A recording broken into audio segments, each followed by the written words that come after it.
జగిత్యాల జిల్లా కొండగట్టు ఆలయంలో శ్రీరామనవమి పురస్కరించుకొని భక్తుల సందడి నెలకొంది. అంజనీ సన్నిధిలో సీతారాముల కళ్యాణ మహోత్సవం ఘనంగా నిర్వహించారు. వేద పండితుల మంత్రోచ్చరణ మధ్య స్వామివారి కళ్యాణ తంతు వైభవంగా జరిగింది. స్వామివార్ల కళ్యాణాన్ని వీక్షించేందుకు కొండగట్టుకు క్యూ కట్టారు భక్తులు.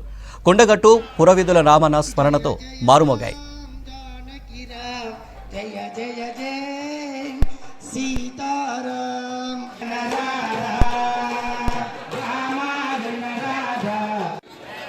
మీరు భజన చెప్తున్నప్పుడు నోటి నుంచి వచ్చేటువంటి వాక్యాన్ని మరొకసారి కృష్ణ జనరాత